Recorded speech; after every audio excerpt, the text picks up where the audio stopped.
খাবারের শুরুতে অর্থাৎ হলো শিশু যখন মাত্র শুরু করে তখনই যদি আপনারা তাকে একদম মুখ ধরে তাকে ঠেসে গিলে খাওয়ান, তাহলে কিন্তু খাবারের প্রতি যে একটু করে আগ্রহ পাওয়ার কথা ছিল, সে জিনিসটা কিন্তু অনেক ক্ষেত্রে হয় না।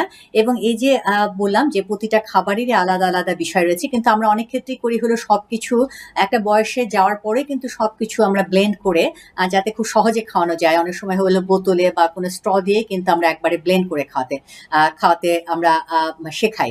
তো সেক্ষেত্রেও কিন্তু যে প্রতিটা খাবারের যে একটা ভ্যারিয়েশন, বৈচিত্র্য, সেটার কিন্তু সে মজা পায় না এবং এক ধরনের মনোটোনাস খাবারের বিষয়টা তাকে কিন্তু কিছুটা অনাগ্রহ করেও তোলে। এবং বাবা-মারা যেটা হয় যে বিশেষ করে মায়েরা, যে আমাদের খাবারের ক্ষেত্রে কিন্তু শুধুমাত্র আমরা খাবারের নিউট্রিশনাল ভ্যালু বা তার ক্ষুধা নিবারণের জায়গাটাই আমরা বেশি মনোযোগ দেই। কিন্তু খাবারের যে আরো অন্যান্য বিষয় রয়েছে, খাবারের প্রতি যে আস্তে, আস্তে আগ্রহের ব্যাপার রয়েছে এবং এটা যে একটা সারা জীবনের ব্যাপার, সেটা কিন্তু আমরা অনেক ক্ষেত্রেই ভুলে যাই। কাজেই যখন জোর